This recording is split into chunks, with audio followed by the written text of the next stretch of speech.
express normal behaviors.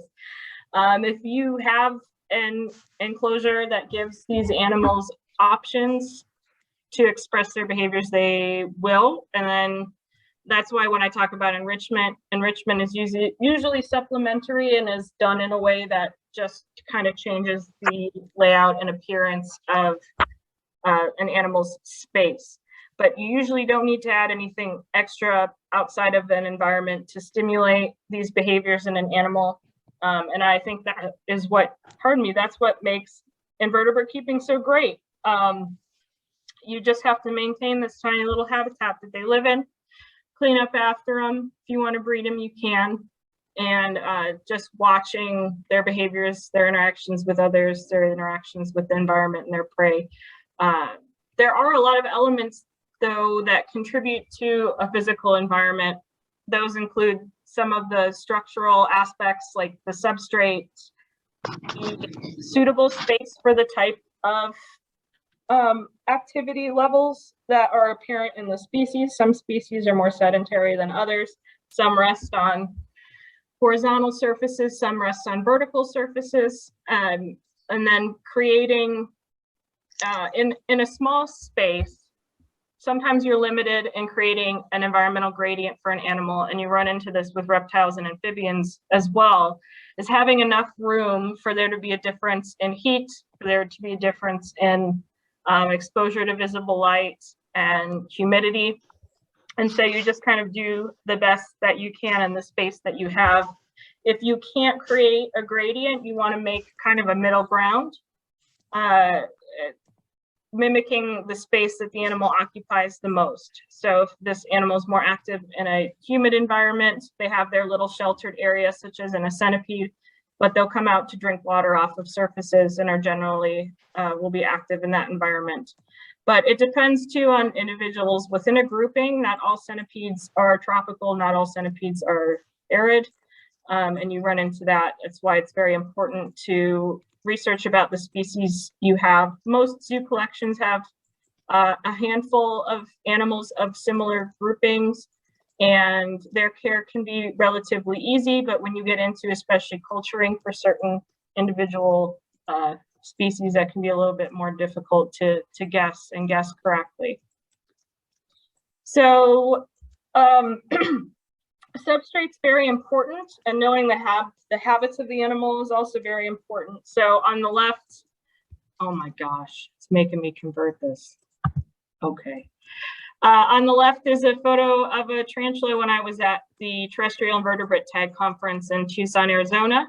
So that's her with all of her babies, and she's clearing out her burrow. So a lot of times when you have species like tarantulas, a lot of terrestrial taxa in a captive environment, they typically are given not very deep substrate. They're assumed to be surface dwellers that hide underneath surface structures. And this can be the case, but you always want to provide as much choice as possible when it comes to their ability to interact with the environment. So there are a lot of terrestrial invertebrate species that will move substrate around to create divots, as well as creating burrows and flea holes in some cases. The sun spider on the right is an animal that most people really do not like. They're a very, very cool species that's native to more arid environments. And because of that, there's the misconception that they need to be kept very hot. Camel spiders, when I was at my previous institution, I wanted to start keeping them in a zoo environment because we had pretty much unlimited resources as far as enclosures. But unfortunately, they have a reputation of needing very high temperatures and needing a lot of food and having a short lifespan. Interestingly enough, there are individuals on Arachnivore that are private keepers that have kept and maintained camel spiders or sun spiders in cool, humid environments with the ability to bask if they want to, and they've actually kept them for a couple of years. Most of the time when you ask people about these, they'll say they eat a lot, they're very active, and they die early. The reasoning for that is actually because they're kept as hot as the surface temperature would be, which drives up their metabolism. It makes them hungrier, so they need to eat more, but it shortens their lifespan significantly. So that is an example definitely of looking at just a surrounding environment, as opposed to also providing for the microenvironment where these animals actually would spend most of their time. So outside of substrates, one thing with substrates also is it depends too on if you're collecting eggs and what species you're collecting from. Even within groupings like the leaf and stick insects, there are species like Ecstatosoma, the Australian stick insects, that they flick their eggs. They flick them pretty far to the surface of substrate, and they sit on the top. And usually if you're collecting those, you can just take the top layer off of the substrate and you'll have all the eggs that you can transfer into your little box. Then you have Heteropteryx, which are the very, very big jungle nymph species, and they deposit their eggs underground, under the surface of the substrate, and you have to kind of sift through substrate to identify the eggs. And so you want to be able to provide the substrate types, because a lot of times, I mean, if you look at crickets, feeder crickets, sometimes when you throw them in an enclosure, they'll immediately start depositing eggs under the surface because they're usually kept in bins. Of course, you don't want them breeding in a feeder bin, but that's an example of the change of being, the change in substrate depth definitely can make or break breeding if you have an animal that needs that depth. The space is also important. You have to, as much as possible, provide an enclosure that gives the animal room to be active. This can be a surface dwelling species, that surface resting species like amblypygids, which are the whip scorpions. That's what's featured here. Other animals that live in crevices and on walls include like cockroaches, are very commonly found in that environment, and then some arboreal spider species. And this is a terrible example. The habits of the animal will tell you what type of space they need.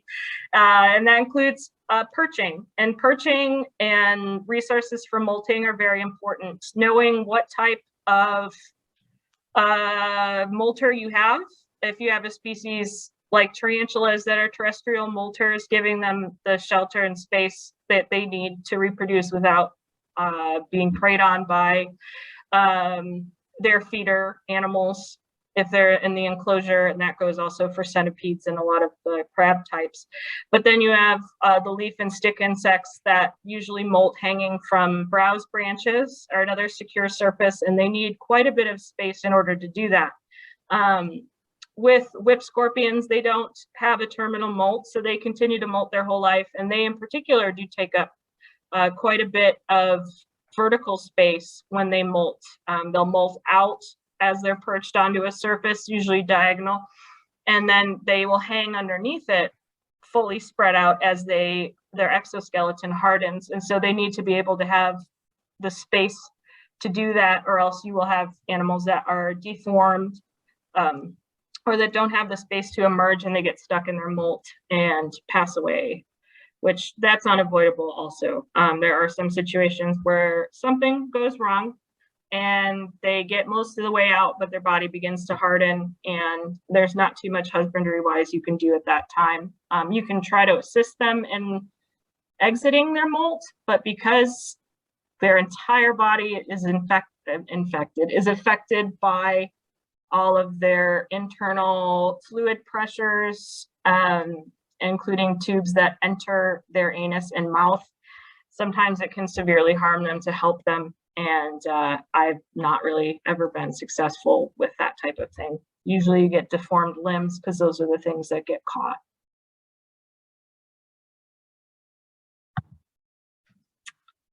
So I don't know why this is so late in the game. With appropriate substrates and looking at expression of normal behavior, you also have to account for different life stages. If you breed any sort of beetle, the larva might have different care requirements than the adults, and they'll have different diet types as well. So flamboyant flower beetles, which are the Uticella, and then also Pachnota, which are another commonly kept species of beetle. They have a larva that feeds mostly on decomposing wood and leaf material. And because you usually keep these species in a aphis regulated room, anything you bring in typically has to be frozen for a period of time before it can be put in with these animals. And when we're looking back at the housemate situation, it is very important, even if you do not have to do any sort of freezing for your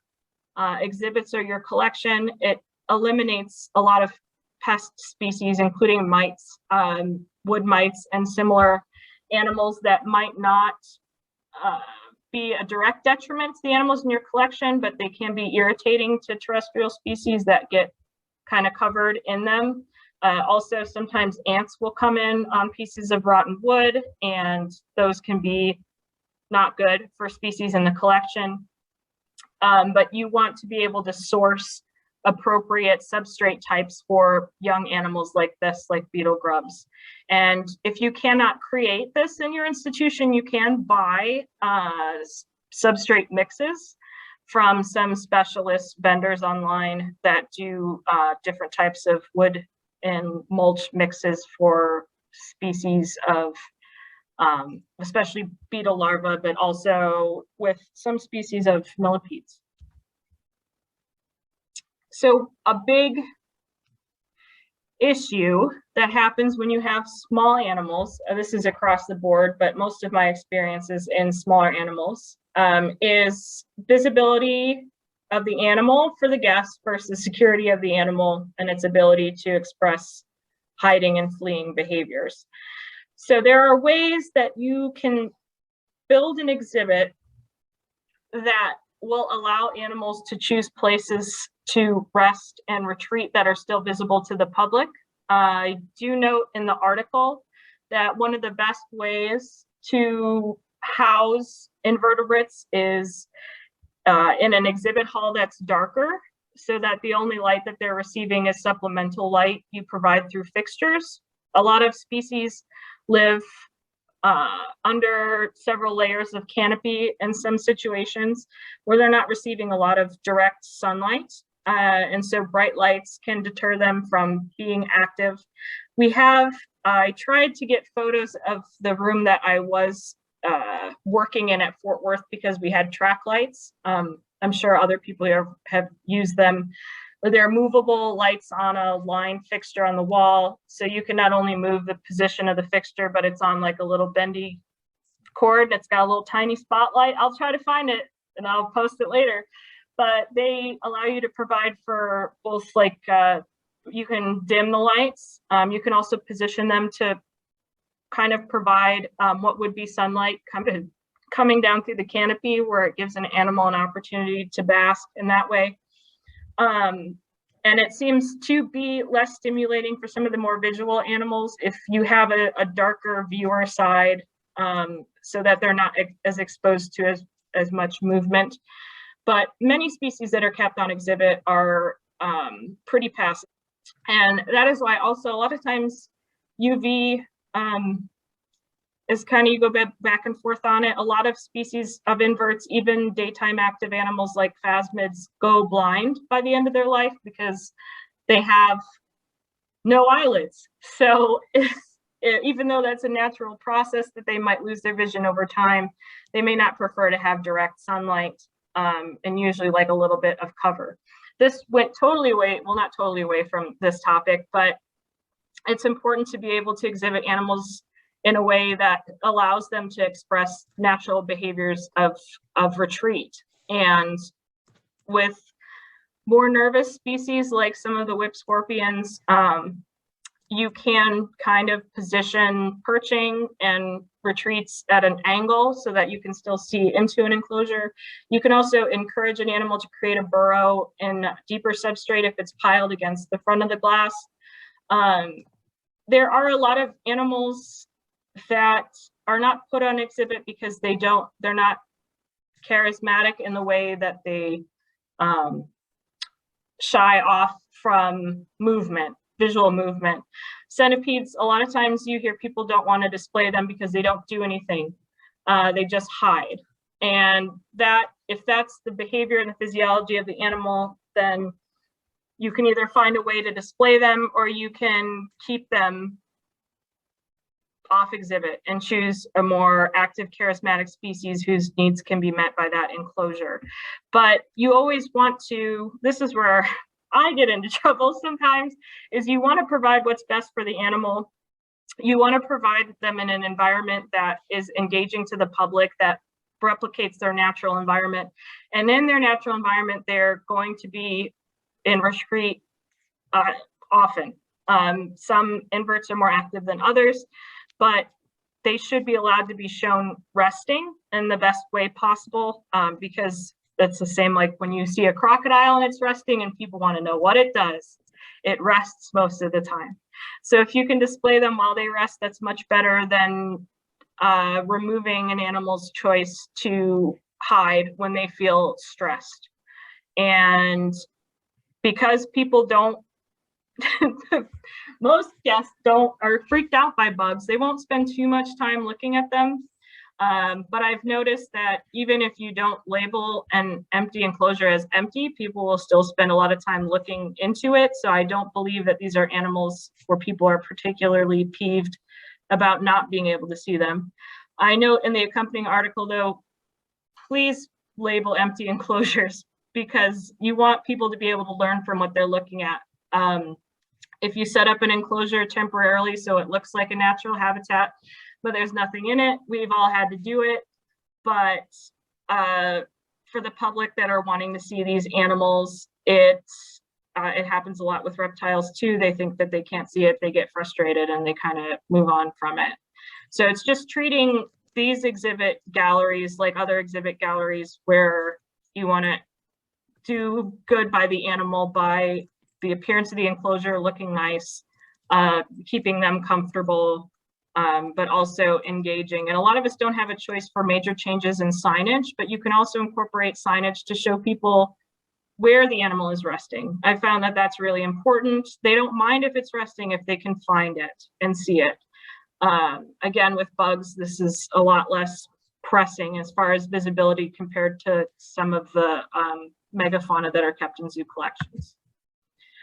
So some of these I'm going to combine because they all follow the similar path of the animal being comfortable and healthy in their environment.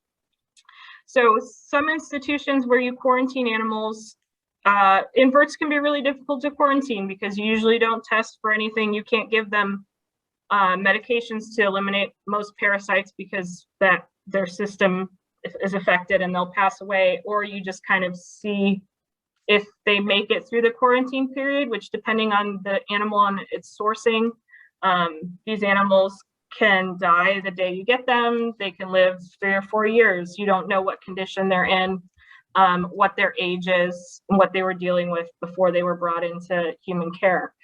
But if you have a quarantine set up for invertebrates, you want to be able to provide for them in that instance also. If you can set them up in an enclosure that can be moved to where they'll be staying, that has the least amount of change involved, and you won't lose an animal in quarantine because it's on, thin substrate, no substrate, that kind of thing. If they're not receiving the appropriate care in quarantine, they're not going to make it out of it. Other things, just through personal experience, it's very important to respect the animals and make sure other people on your staff respect the animals, being careful with them, with handling, not disregarding them because you have a large number of them in your collection. You want to treat them as individual animals and make things comfortable for them physically and just handling them gently. One thing too is with the baby animals, they tend to desiccate faster. Baby invertebrates have tiny bodies. They usually require higher humidity, more frequent feeding. These are all things that the animal's behavior can tell you. How they respond to food being introduced into the enclosure will absolutely tell you. Also be careful about getting browse food sources. Most zoos have designated areas where they grow browse. There are times though where those areas may be sprayed with pesticides, and this has personally affected me in previous institutions that people were not aware that certain areas were not to be sprayed, and even washing browse material the way that you should won't eliminate all of those toxins. So be careful when sourcing, and also with cleaning supplies, usually using hot water, really mild detergent is most appropriate for cleaning enclosures, but you want to be careful with some of the other virucides and things like that that are used for mammals and birds. We talked about removing excess waste and uneaten animals. That's important for their comfort and for their health, that they don't have to be exposed to decomposition. For euthanasia and culling, as far as that most common method is freezing. It's not usually will freeze them. You freeze them after they pass as well, if you have a regulated room where these animals are being kept. And according to APHIS regulation as well, some colonies can't get too big, and so you'll have to cull a portion of them, usually through freezing. And that's just the reality of it, unfortunately. It's always good to be compassionate. If you have an animal that doesn't complete a molt, if you have an animal that fell and has ruptured, if you have an animal that may have parasites, sometimes you will see that in mantids, there are signs of parasites. Euthanizing them is just as compassionate in invertebrates as it is in some of the other species. I'm not going to talk too much about handling. So freedom from fear and distress. Some invertebrates are more susceptible to being spooked than others. Some are very sensitive to touch and vibration, to movement, to things along those lines that can frighten them. So just being gentle when you move the animal themselves. Some species like centipedes and assassin bugs and scorpions that are very aggressive and potentially medically significant, you usually use tongs to move them or another method. Just be gentle on them. They are all fluid on the inside, so when they get injured, it's usually pretty severe. And providing the hiding spots, resting spots, and visual barriers between visual species. So sometimes if you raise a lot of mantids, sometimes they'll do just fine being next to each other, and they'll display at each other and they'll interact with each other as they're housed separately. But you also want to provide just black construction paper between them if you notice stressing or you see excessive display. We don't have that so much in invertebrates, but you see it sometimes. And then not forcing them to interact with other individuals of their species for breeding. If the space is not sufficient, be sure to do research on whose enclosure is best to move who, if it's male or female, the setup that you want to have. Mantids are a good example. You can breed mantids without the males being eaten. If you give the ladies food and they're double fisted and you introduce a male, you can breed a male multiple times without him being cannibalized by the female. He'll be visibly frightened of her though, which is incredible to witness, that the males are super hesitant and take their time when they approach a female for breeding. But there are ways around those stressful situations and possibly dangerous situations for those animals just by planning ahead and making sure that you have everything ready to go for breeding situations. There are several species that are found in groups, obviously like colony species, like roaches. You also have assassin bugs that are found in high densities in enclosures, but it's not necessarily the way they live in the wild, and you'll end up with cannibalism in those situations that you cannot control, but you always want to make sure that there's enough resources for all of the animals present and places for them to retreat if they don't want to be near an individual of the same species. So this kind of needs its own talk. At the Terrestrial Invertebrate Tag Conference, there was at least a roundtable on handling invertebrates for education and measuring their welfare during those situations.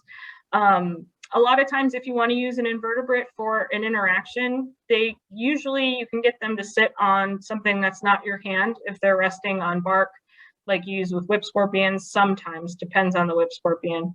You can have them brought out for a display, resting on something that they're most comfortable on. And then using animals that are most active during that time of day, something that's not going to disturb them. If you have the option of bringing an entire setup with you and not removing the animal from the enclosure, that is also a really good way to display invertebrates, and it shows people that they deserve space as well. You want to handle them gently. You want to not present them in a way that frightens people, make sure people know that you have a bug, so you don't scare the pants off of somebody, which is very easy to do even with the sweetest looking bug. And identifying distress displays earlier. Let's see, can I go back to this? So that's a threat display from a tarantula species. Is pretty obvious. It might not be obvious to everybody, but it looks upset. Every species has its threat display. And when I talk about avoid antagonizing, it's just best to describe the way an animal appears when it's upset and not coax an animal to display what would be a fear response through its behavior. Like way earlier, the first slide showed a dead leaf mantis displaying the way that they do, and she was very scared. I frightened her on accident, but you don't want to coax that behavior out of them because they do believe they are going to die. So if you can avoid it and just display them in a way that's just calm and does the animal justice, that's best. I don't have a lot of experience using invertebrates for education. I've always done husbandry, and that's something that deserves its own time to be discussed. So enrichment, then, really the goal when you keep invertebrates is to create a stable living environment through natural conditions. So just creating the best environment for them that they can explore, they can utilize different surfaces, they can dig into different depths of substrate, and then anything else is really additional. You don't want to add too many stressors to invertebrates' lives because they are so sensitive in some cases to scents and textures and things like that. It's not necessarily a requirement for their welfare for them to be stimulated in ways that are. During Halloween is the only time that we really did any sort of enrichment, and that was by adding pumpkins and gourds. Our Haitian cave roaches would always eat almost the whole thing, and that is just backlit by a spotlight, so it's no candle or anything like that.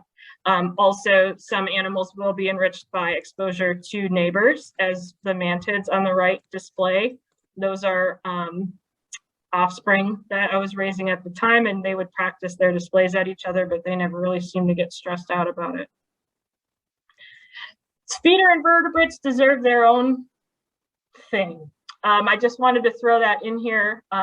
Feeder invertebrates, there was a welfare paper written on them in the last couple of years, but just in general, these animals do feed your other animals, so treat them with respect and care for them the way that you would care for other animals in the collection. They deserve to have proper enclosure. For crickets, for example, they don't like humidity. They die really quickly in a humid environment. They do like high heat, but they don't like high humidity. And providing them with a core diet, if you want to use a gut loading diet, absolutely, but giving them produce is very, very important. Making sure you're using water crystals that can't be consumed. There's a difference between water crystals that you use that they eat and water crystals that just hold water. We can talk about that somewhere else, but making sure they're not consuming any of that material that they're passing on. You want to keep them from eating cardboard, so you want to always be providing them with food that they can chew on so that they're not eating paper, and just keeping them clean. Crickets in particular, also mealworms, They tend to live in environments with a lot of dead animals and molt and just waste. So oftentimes keeping their enclosure clean, it just reduces their exposure to all the things that we talked about earlier. And I can do a whole talk on invertebrate care. I think it's important, not only just because all animals should receive the attention that they need in order to be healthy, but especially when they're feeding other animals in your collection. You want to take good care of them. So welfare from here, I mean, the more that we learn about their habits in the wild and in human care, the better that we can provide for them. I think it's important that zoos that have the resources really invest in some sort of invertebrate collection, whether it's native or not, and not only just in contributing through learning more about their care, but also to learn their breeding practices. It's pretty inexpensive to maintain most of the smaller invertebrate collections that you see in zoos, and it doesn't really cost much to try things out. If you breed a bunch of heteropteryx and you have the eggs and none of them hatch, it doesn't cost you anything. It's not like there's only 15 of these animals in the population and every egg counts. You have trial and error. A lot of species will reproduce more than once, and you can learn how to rear offspring. It's very important too to share that information with everybody. A lot of times people that own invertebrates at home are very willing to share their experiences, and that's vital for zoos. You will have to get information on these animals' care outside of zoos at some point, and go to the people that keep 15,000 of the same species and focus exclusively on their habits and their care. And it is absolutely vital that you keep the animal's experience in perspective. So you have, again, complete control over their surroundings. You have access to everything that they need. It's important that they are taken care of well, just like the rest of the animals in the collection, whether the public likes them or not. It says a lot about a zoo that has good care when it comes to their bugs. And earlier I skipped over it. Sorry, there's anybody that was at St. Louis Zoo. The insectarium used to be fantastic. I went 2 years ago and it was very different, and those photos were from that. It was just to emphasize the fact that having dead animals on exhibit, there's a public response to it that I noticed. And so keeping enclosures free of just waste products, I think will make a big difference in how guests perceive the living animals in it. Most bugs, especially roaches, are associated with dirt and dirty environments, and we don't want to present them in dirty environments. And there's my sweet flower beetle. There she is. Thanks.